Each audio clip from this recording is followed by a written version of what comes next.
Hello बच्चों, आज हम क्या करने वाले हैं। आज हम फिजिकल केमिस्ट्री का एक बहुत इंपॉर्टेंट चैप्टर करने वाले हैं। उसका नाम है गैसेस स्टेट। ठीक है, मैं सीधा काम की बात पे आता हूँ। गैसेस स्टेट जब आप पढ़ते हैं बेटा, तो गैसेस स्टेट में आपने पढ़ा होगा, क्योंकि आप ड्रॉपर्स बैच के लिए पढ़ रहे हैं। तो गैसेस स्टेट में हम पहले पढ़ते हैं gas laws, right. Boyle's law, Charles law, Avogadro's law, Gay-Lussac's law, ठीक है, ग्राम्स लॉ, ठीक है। और फिर हम पढ़ते हैं आइडियल गैस इक्वेशन, फिर हम पढ़ते हैं काइनेटिक गैस इक्वेशन। तो पहले हम क्या करेंगे, हम डिफरेंट गैस लॉज पढ़ेंगे, राइट बच्चों। डिफरेंट गैस लॉज पढ़ेंगे।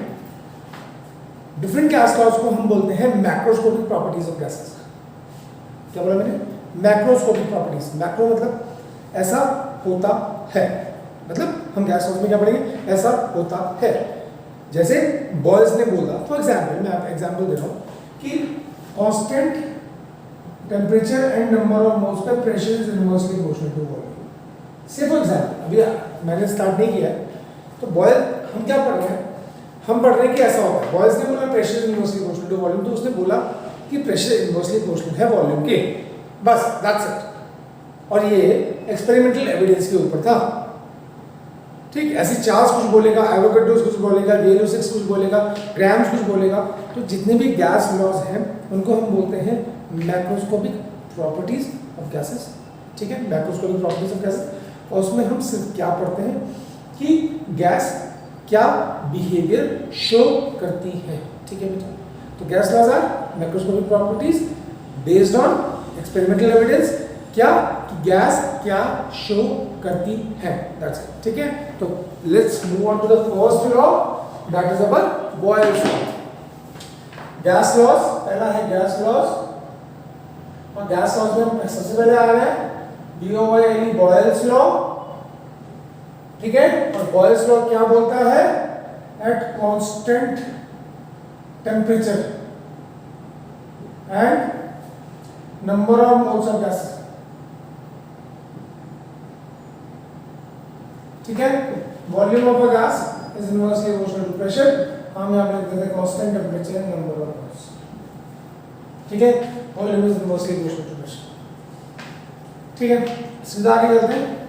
तो हम क्या बोलेंगे, हम बोलेंगे भाई कुछ कांस्टेंट लगाना पड़ेगा। अगर इसको इक्वल टू में कन्वर्ट करना है तो K ओवर P, और K इज कांस्टेंट। बाद में हम पढ़ेंगे जो K आएगा वो nRT के बराबर है, किसके बराबर आएगा, nRT के बराबर, ठीक है। तो बाद में पढ़ेंगे, आगे जाके आएगा वो कैसे आएगा, क्यों आएगा, हम आगे जाके पढ़ेंगे।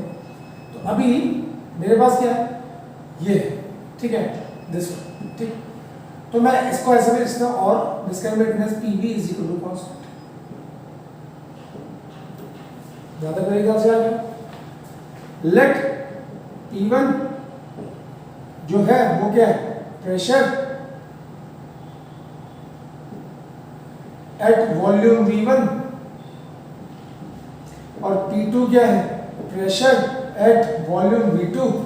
तो हम क्या बोलेंगे, हम बोलेंगे P1 V1 is equal to constant and P2 V2 is equal to constant. Therefore P1 V1 is equal to P2 V2, और P1 over P2 is equal to V2 over V1। ये रिलेशनशिप आ गया, ऐसे छोटी छोटी relationship अब चलते रहेंगे, ठीक है। ये हमारी थी क्वेश्चन नंबर फर्स्ट, ये हमारी क्वेश्चन नंबर सेकंड, ठीक। अब आते हैं, ये हो गया from equation first, B is equal to constant into B is equal to constant into 1/b, ठीक है, ठीक है। अब हम क्या बोला, comparing this equation with that of state है, इक्वेशन ऑफ स्टेट है।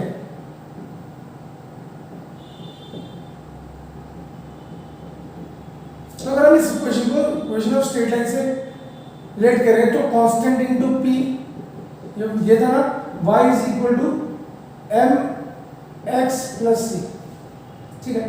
अब ये हो गया y एक्सिस, ये हो गया स्लोप, ये हो गया स्लोप, और ये हो गया एक्स एक्सिस, और यहाँ पे क्या +0 यानी कि इंटरसेप्ट 0। ठीक है बच्चों, ठीक है, तो यहाँ तक आ गया बॉयज लॉ। आगे चले, ठीक है, तो इंटरसेप्ट 0 आया, यानी कि कहने का मतलब क्या, कहने का मतलब क्या, यानी कि अगर मैं ग्राफ प्लॉट करूं, ग्राफ किसके बीच में प्लॉट करूं, ऊपर लिखिएगा, ध्यान से नहीं आएगा तो, ठीक है, ग्राफ किसके बीच में प्लॉट करूं, y एक्सिस पे कौन है, वॉल्यूम, ठीक है, यहाँ पे कौन है, एक्सिस पे 1/p, ठीक है, तो क्या होगा, स्ट्रेट लाइन आएगी, और वो स्ट्रेट लाइन ओरिजिन से पास होगी क्योंकि इंटरसेप्ट 0, ठीक है। अब इसका जो स्लोप होगा tan थीटा, ठीक है, इसको बोलेंगे स्लोप। वो किसके बराबर होगा, मैंने क्या बताया था, k किसके बराबर है, वो किसके बराबर है, कांस्टेंट, कांस्टेंट हमने क्या बोला था, k, और k किसके बराबर है, nRT। समझ में आया नहीं आया, हाँ ये स्लोप है ना, स्लोप किसके बराबर है, k, स्लोप क्या है k, और k किसके बराबर है, nRT, तो tan theta perpendicular upon base, वो किसके, वो होगा स्लोप। हाँ यार ना, ये ले लो ना बेटा, AB और BC, तो AB और BC is equal to slope, slope किसका बराबर है, k, और k किसके बराबर है, nRT। तो आती समझ में आई। तो this is the graphical representation of Boyle's law, ठीक है, इसमें कोई प्रॉब्लम, जल्दी बोलिए, आगे चले, ठीक है। अब मैंने बोला एक चीज और, तो अगर मैं ग्राफ प्लॉट करूं, ये तो पहला graph P is equal P और 1/, इसके बीच में स्ट्रेट लाइन आई थी जो कि ओरिजिन से पास होगी, यहाँ तो मेरे ख्याल से प्रॉब्लम नहीं, ठीक है। अब मैं बोल रहा हूँ, ध्यान दीजिएगा प्लीज, हमने बोला PV को V के साथ, PV को V के साथ प्लॉट करेंगे, ठीक है, PV है ना, और V के साथ प्लॉट करेंगे, तो क्या होगा, स्ट्रेट लाइन आएगी। अब सपोज मैं बोल रहा हूँ यहाँ पे टेम्परेचर T1 है, यहाँ पे टेम्परेचर T2 है, यहाँ पे टेम्परेचर T3 है, PV को V के साथ प्लॉट हुआ एक गैस के लिए, तो स्ट्रेट लाइन आएगी। मैंने तीन, एक ही गैस के लिए पर एक बार टेम्परेचर T1 रखा, एक बार टेम्परेचर T2 रखा, एक बार टेम्परेचर T3 रखा, ठीक। अब मैं पूछ रहा हूँ what is the relationship between T1, T2, T3, बोलो, मतलब मेरा कहने का मतलब ये है, मेरा कहने का मतलब ये है कि क्या सही होगा, T1 greater than T2 greater than T3, या T1 greater than T2 greater than T1 वैसे T3 ग्रेटर देन T2, क्या सही होगा, ये वाला सही है, ये वाला सही है। तो याद रखना, T ज्यादा B ज्यादा दोनों ज्यादा, जब T ज्यादा तो इसका मतलब this is right and this is wrong, मतलब टेम्परेचर ज्यादा होगा तो प्रेशर वॉल्यूम दोनों ज्यादा होगा। इज दैट क्लियर, ज़्यादा समझ में आ गया, ठीक है। तो ये हो गया बॉयल्स लॉ, थोड़ा फास्ट चलना है बेटा हम, ठीक है। Now we are moving on to the second law, that is about Charles law. पहला लॉ खत्म,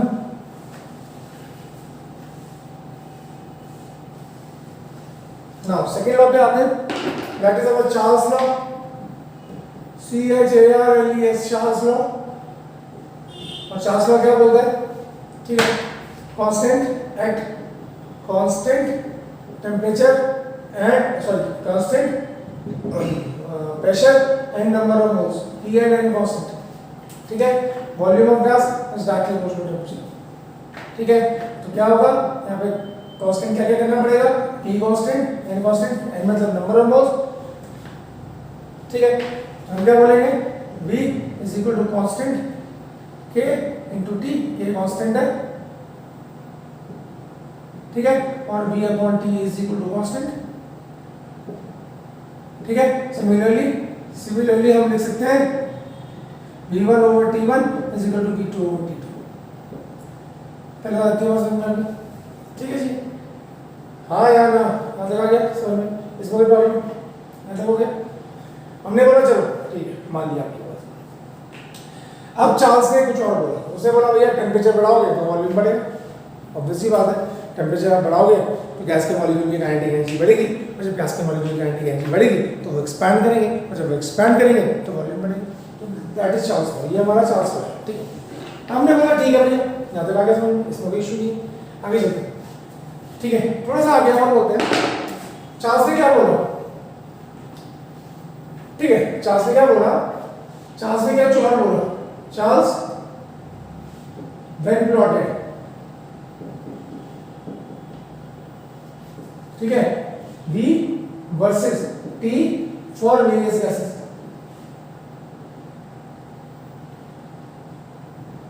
ठीक है। अब चार्ल्स ने क्या किया, V और T को अलग अलग गैस के लिए प्लॉट किया, ठीक है। ही फाउंड दैट, क्या मिला उसे, ठीक है, यहां पे टेम्परेचर है ये 0 डिग्री सेल्सियस, ठीक है, -100 degree Celsius, -200 degree Celsius, -300 degree Celsius, ठीक है। यहाँ पे 100 डिग्री सेल्सियस, यहाँ पे 200 डिग्री सेल्सियस, यहाँ पे 300 डिग्री सेल्सियस, यहाँ पे 400 डिग्री सेल्सियस। उसने कहा इसकी A B C D, A B C D सबको हाई टेम्परेचर में रखा, सबके अलग अलग वॉल्यूम है, ए का वॉल्यूम इतना है, 300 डिग्री सेल्सियस का वॉल्यूम इतना है, ये भी है इतना, और ये आपको T दिख ही रहा है। तो उसने जब V और T को प्लॉट किया, डिफरेंट गैसेस उसने ली, उसने बोला जब मैं टेम्परेचर कम करता हूँ, जब मैं टेम्परेचर कम करता हूँ, आगे से पीछे आना, हाई टेम्परेचर में रखूंगा तो सबका वॉल्यूम ज्यादा होगा, मैं ये नहीं कह रहा हूँ सबका वॉल्यूम बराबर होगा, मैं ये नहीं कह रहा हूँ सबका वॉल्यूम बराबर होगा, हाँ सबका वॉल्यूम ज्यादा होगा, अलग अलग हो सकता है, फिर सबका ज्यादा होगा, ठीक है। अब जब हम वापस आते हैं, वापस टेम्परेचर कम करते हैं, तो A का भी वॉल्यूम कम होगा, B का भी वॉल्यूम कम होगा, C का भी वॉल्यूम कम होगा, D का भी वॉल्यूम कम होगा, ठीक है। अब हम क्या बोल रहे हैं, ध्यान से सुनिएगा, सबका वॉल्यूम कम हुआ, ठीक है, और स्ट्रेट लाइन को फॉलो किया, ठीक।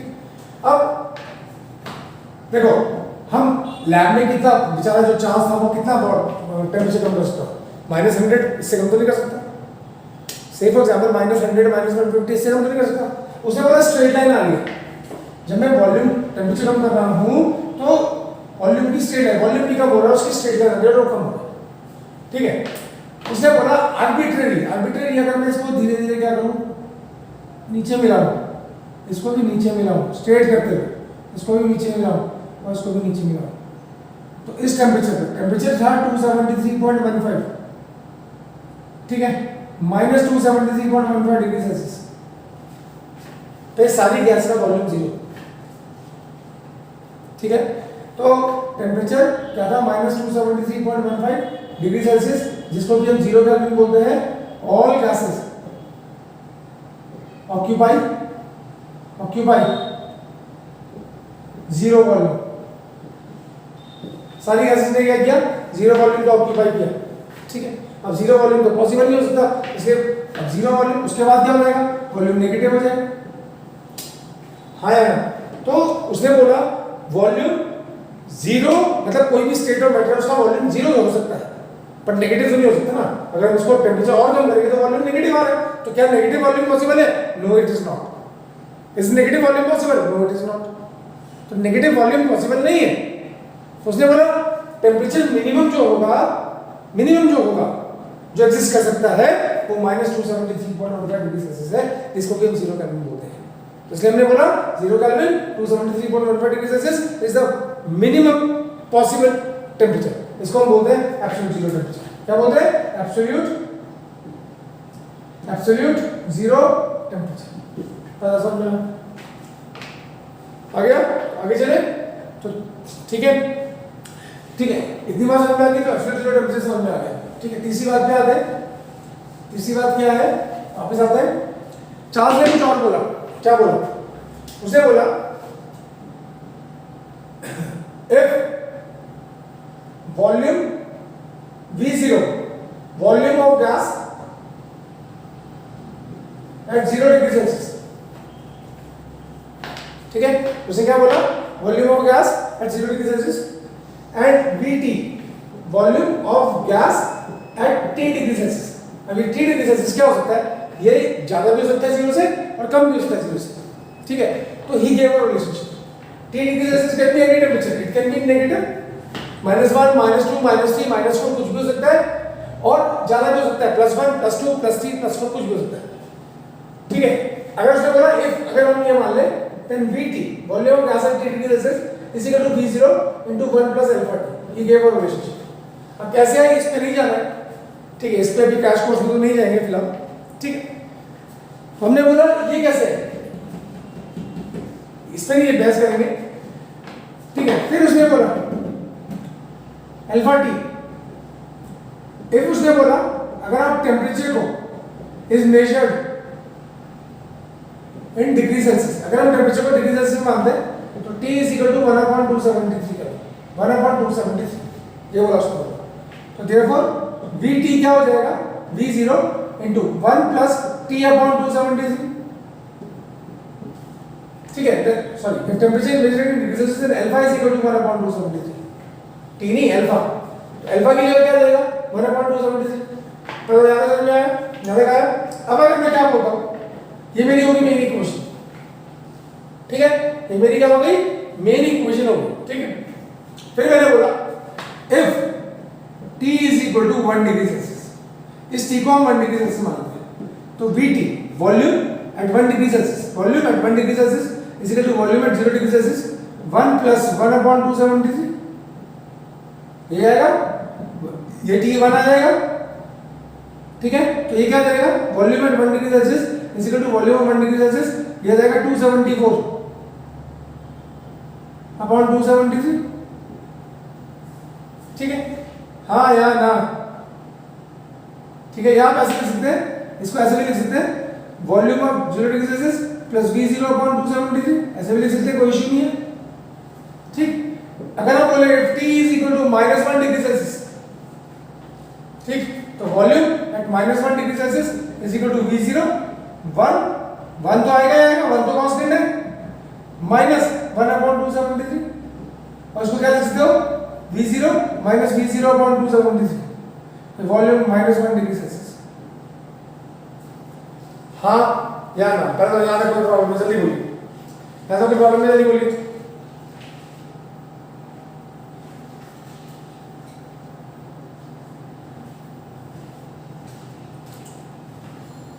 ओके बच्चों, मेरे ख्याल से खत्म हो गया। अब हम चार्ल्स लॉ को कैसे लिखेंगे,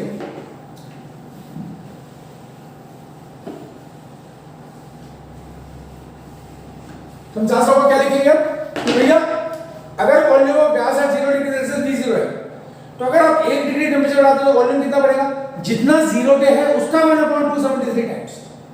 तो चार्ल्स लॉ को लिखते हैं volume of a gas increases और डिक्रीजेस बाय 1/273 टाइम्स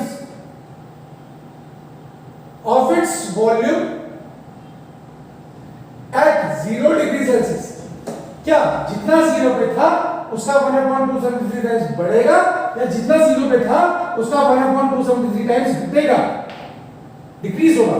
तो volume of a gas increases और decreases by 1/273 times of its volume at 0 degree Celsius for every every 1 degree rise or fall in temperature। हर 1 degree temperature बढ़ाने पे volume कितना बढ़ेगा, जितना 0 पे था। अब वो कुछ भी हो सकता है 0 पे, हम उस पर बहस नहीं कर रहे कि 0 पे कितना था, इससे हमें मतलब नहीं है। 0 पे जितना था उसका कितना टाइम्स बढ़ेगा, 1/273 टाइम्स बढ़ेगा अगर आप टेम्परेचर बढ़ाते हैं, और 1/273 टाइम्स डिक्रीज होगा अगर आप टेम्परेचर कम करते हैं। एग्री? तो वॉल्यूम ऑफ गैस कितना इंक्रीज होगा, 1/273 टाइम्स। किसके, जितना 0 डिग्री सेल्सियस पे था उसका 1/273 इंक्रीज होगा या डिक्रीज होगा अगर आप टेम्परेचर को 1 डिग्री बढ़ाते हैं या 1 डिग्री घटाते हैं। पहले बात समझ में आया? हाँ या ना, जल्दी बोलिए।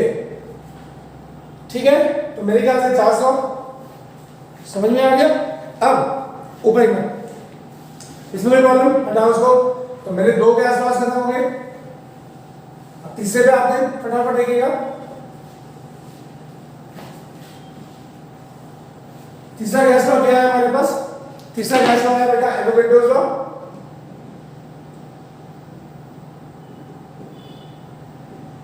ठीक है, और एवोगैड्रोस लॉ क्या बोलता है?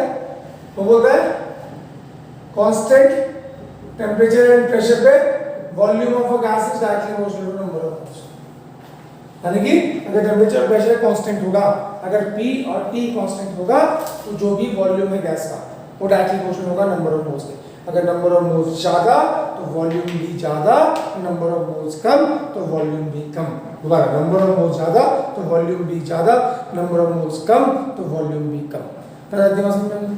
ठीक है, तो अब हमारे पास क्या हो गया, V is directly proportional to N।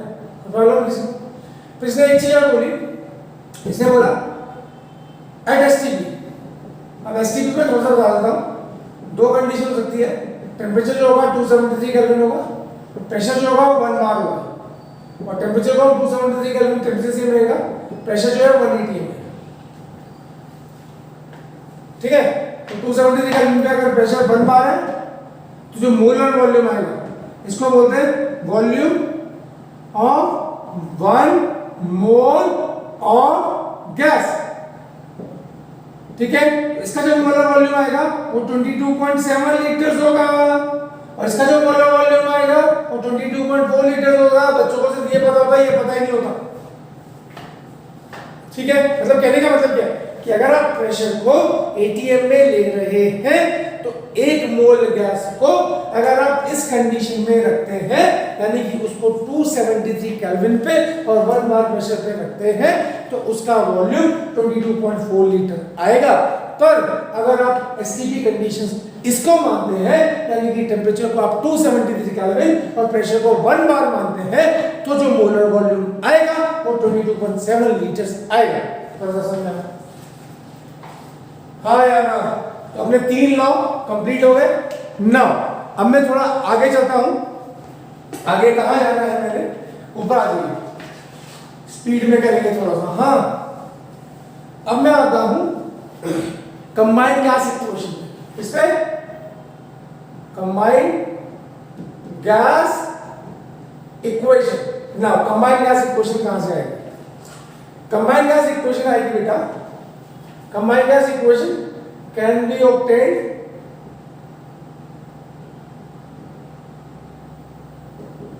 by combining Boyle's law and Charles law। मतलब अगर आपको कंबाइंड गैस इक्वेशन चाहिए तो आपको बॉयल्स लॉ और चार्ल्स लॉ को कंबाइन करना पड़ेगा। ठीक है, कैसे? ना पड़ेगा, मेरे पास एक प्रोसेस है, A को मैं B में कन्वर्ट कर रहा हूँ। जब मेरे पास A था तो मेरे पास था प्रेशर P1, वॉल्यूम था V1, टेम्परेचर था T। ठीक है, ये A गैस है, उसको मैं दूसरी स्टेज पे लिखा रख रहा हूँ। This is my state first, ठीक है, this is my state second, ये फाइनल स्टेट है। ठीक है, this is my initial state, ये इनिशियल है, और ये फाइनल है। ठीक है, अब क्या होगा? Pressure changes to P2, volume changes to V2, temperature changes to T2। मतलब A गैस थी, वो इनिशियल गैस तो चलो A ही मान लेते हैं, ये A गैस है।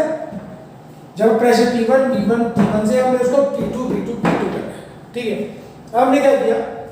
2 स्टेप में किया। ये स्टेप फर्स्ट। ठीक है, अब यहाँ पे क्या है? इसको बोलते हैं intermediate stage. Intermediate stage.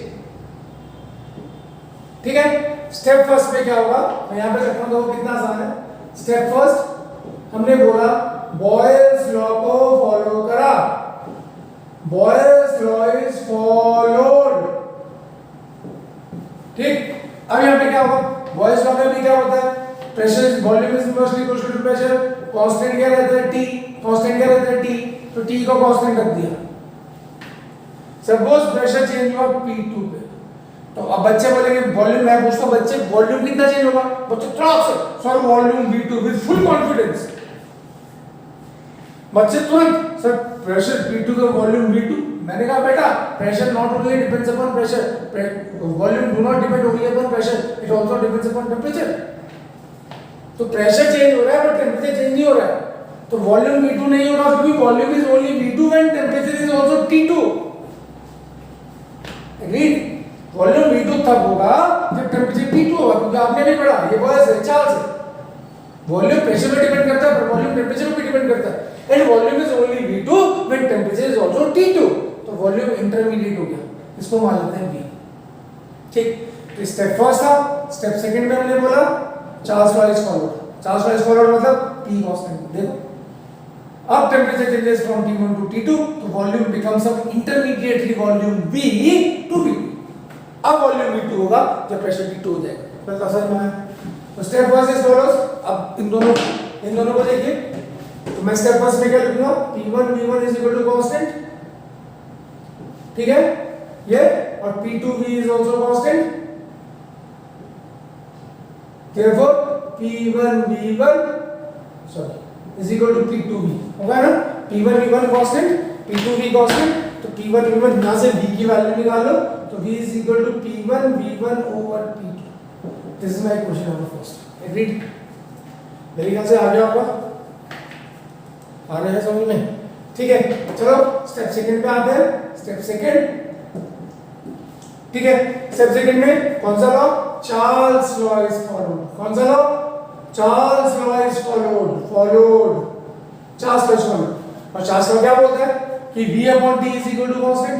V upon T is equal to constant, तो यहां पे क्या V upon T1 is equal to constant, and यहां पे क्या V2 upon T2 is equal to constant. तो therefore V upon T1 is equal to V2 upon T2, तो V is equal to V2 T1 over T2। ये हो गई question number second. पहला समझ में आया? हाँ यार, मैं यहाँ पे फटाफट कर देता हूँ, जगह नहीं है हमारे पास, ठीक है। Equating first and second, equating first and second, तो क्या आएगा P1 V1 over P2 is equal to T1 V2 over T2। T1 को जरा B2, तो P1 V1 over T1 is equal to P2 V2 over T2 और PV upon T is equal to constant. This is combined gas equation. ये क्या आ गई? Combined gas equation. इसको use करते हैं कंबाइंड गैस इक्वेशन। तो समझ में आया? हाँ याद आ, जल्दी बोलो, याद आ गया? आगे चले ना बच्चों। कंबाइंड गैस इक्वेशन के बाद आते हैं आइडियल गैस इक्वेशन के ऊपर, ठीक है। अब आइडियल गैस इक्वेशन क्या, ऊपर देखना, पहला फ्रॉम बॉयल्स लॉ, ठीक है, V is inversely proportional to P, constant T and number of moles. दूसरा फटाफट देखना बच्चा, हाँ, from Charles law. Charles law क्या बोलता है? V is directly proportional to T, किस पे? Constant P and number of moles. और तीसरा from Avogadro's law. Avogadro's law क्या बोलता है? जल्दी बोलो बच्चों, एवोगैड्रोस लॉ क्या बोलता है? अभी पढ़ा, volume is directly proportional to number of moles. किस पे? कांस्टेंट P एंड T पे। अब देखो एक साइड तो सब जगह V है और एक साइड P T N है, तो फर्स्ट सेकंड थर्ड आ जाए, कंबाइन कर सकते। तो combining first second and third, तो क्या आएगा? Volume is directly proportional to NT over P और PV is directly proportional to NT और PV is equal to nRT। R को बोलेंगे गैस कांस्टेंट और एक इस इक्वेशन को बोलेंगे आइडियल गैस इक्वेशन। अब हम क्या बोलते हैं? अब हम ये बोलते हैं कि भैया R क्या है? R क्या है? तो आप बोलते हैं गैस कांस्टेंट। अबे वो तो हमें भी पता है क्या है क्या? What is R? क्या तक हो गया? तो this is our ideal gas equation, ठीक है। अब आते हैं R पे, nature of R। Nature of R की बातें कर ले तो R इज इक्वल टू क्या हो जाएगा? PV over NT, PV over NT, ठीक है। इतनी बात है समझ में? P क्या होता है? Force per unit area.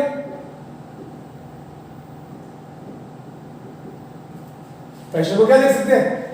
P is equal to force per unit area is called pressure, ठीक है। और फोर्स को फोर्स रहने दो, एरिया को क्या लिख सकते हो? लेंथ का स्क्वायर। वॉल्यूम को क्या लिख सकते हो? लेंथ का क्यूब, ये गया तो क्या बचेगा force into length upon N into T. ठीक है, अब ऊपर फोर्स इनटू डिस्प्लेसमेंट को क्या बोलते हैं? फोर्स इनटू डिस्प्लेसमेंट को बोलते हैं वर्क डन। पता है ना बच्चों, फोर्स इनटू डिस्प्लेसमेंट को बोलते हैं work done into N into T. तो अब मैंने बोला अगर मेरे पास n इज इक्वल टू 1 है, यानी कि 1 मोल गैस है और टेम्परेचर मेरा 1 डिग्री सेल्सियस ही बढ़ा है, तो therefore R is equal to work done. बोलो हाँ यार, और क्या है? गैस कांस्टेंट किसके बराबर है? वर्क डन के बराबर। कौन सा वर्क डन? जो 1 मोल गैस करेगी, 1 मोल गैस करेगी 1 डिग्री टेम्परेचर को बढ़ाने के लिए। क्या बोला? जो 1 मोल गैस, तो R is equal to R is work done by 1 mole of a gas in increasing the temperature by 1 Kelvin or 1 degree Celsius। तो R क्या है? What is R? Gas constant. अरे वो तो हमें भी पता है क्या? 1 मोल गैस। अब इसको रखना है बेटा, ये बहुत इंपॉर्टेंट है, बहुत ज्यादा, ये बहुत काम आएगा आपको बड़ी चीजें सीखनी है, छोटी चीजें पहले बहुत जल्दी आनी चाहिए। ठीक है, तो हम क्या बोलेंगे? R क्या है? Gas constant. अबे है क्या? 1 मोल गैस 1 केल्विन टेम्परेचर या 1 डिग्री सेल्सियस टेम्परेचर बढ़ाने के लिए जितना काम करेगी, that's called the work done. अब ये कहाँ यूज होगा? थर्मो में, बहुत गंदे तरीके से, थर्मोडायनेमिक्स से बहुत गंदे तरीके से। तो आपको पहले अच्छे से समझना पड़ेगा, फिर लगाना करना। तो कितना हो गया? क्या निकाल लिया? हाँ, अब यूनिट देखो, मैं ऑलमोस्ट सारी यूनिट्स ड्राइव कर सकता हूँ, बट क्योंकि आप जो पढ़ रहे हैं अभी, उसमें डेरिवेशन आपकी किसी काम की नहीं है। ठीक है, तो सीधा वैल्यू पे आते हैं आर की। तो आर की जो वैल्यूज होगी वो 0.0821 जो आपको यूज होगी वो यूज करो। लीटर एटमॉस्फेयर पर केल्विन पर मोल और 8.314 जूल पर केल्विन पर मोल। ठीक है, और 2 किलो कैलोरी पर डिग्री पर मोल, पर डिग्री पर मोल, और 0.002 2 कैलोरी पर डिग्री पर मोल, किलो कैलोरी पर डिग्री पर मोल। ठीक है, तो ये 4 वैल्यूज है, ये लर्न कर लीजिएगा। ठीक है, इसमें ज्यादा कुछ नहीं है। ठीक है, तो हमने क्या क्या पढ़ लिया बेटा? क्या क्या पढ़ लिया? चलो थोड़ा सा रिवाइज कर ले। हमने बॉयल्स लॉ पढ़ लिया, हम पढ़ रहे थे मैक्रोस्कोपिक प्रॉपर्टीज ऑफ गैसेस। अब मैं बोलूं what do you mean by macroscopic properties of gases, कि उसमें हम ये पढ़ते हैं कि गैस क्या बिहेवियर शो करती है। ठीक है, तो जितने भी गैस लॉज हैं, whether it is boils law, Charles law, Avogadro's law, अभी आगे पढ़ने वाले गेल-लुसिक्स लॉ, ठीक है, आगे पढ़ने वाले हैमिल्टन्स लॉ, आगे पढ़ने वाले चार्ल्स लॉ, तो जो भी गैस आगे पढ़ने वाले डाल्टन्स लॉ, तो बहुत सारी चीजें हैं। तो जो भी हम पढ़ेंगे, ठीक है, ठीक है, वो सिर्फ क्या है, एक्सपेरिमेंटल एविडेंस के ऊपर बेस्ड है। यानी कि बॉयल्स ने बोला या चार्ल्स ने बोला, बॉयल्स ने बोला pressure inversely proportional to volume, तो उसने बोला पंप से आप हवा भर दो, ऊपर से प्रेशर बढ़ाते हो तो वॉल्यूम कम होगा, है ना? हाँ या ना? ठीक है, तो दूसरा आप टेम्परेचर बढ़ाओगे तो वॉल्यूम बढ़ेगा, वो भी एक्सपेरिमेंटल एविडेंस के ऊपर बेस्ड है। तो आप जितनी भी चीजें यहाँ पे पढ़ रहे हैं बॉयल्स लॉ, इनको मैं बोलता हूँ मैक्रोस्कोपिक प्रॉपर्टीज ऑफ गैसेस। और मैक्रोस्कोपिक प्रॉपर्टीज ऑफ गैसेस का मतलब क्या? गैसेस ऐसा बिहेवियर क्यों शो करती है, मतलब गैसेस ये शो करती हैं, पर ये बिल्कुल नहीं बताया जाता गैसेस ऐसा बिहेवियर क्यों शो करती हैं। वो कहाँ पढ़ेंगे? Microscopic properties. और माइक्रोस्कोपिक प्रॉपर्टीज क्या है? केएमटी। केएमटी मतलब kinetic molecular theory of gases. ठीक है, तो आज के लिए इतना, ये समझ में आ गया? हमने आर्थिक पढ़ लिया। अब नेक्स्ट वीडियो में हम सारे गैस लॉज कंप्लीट करेंगे। ठीक है, थैंक यू सो मच।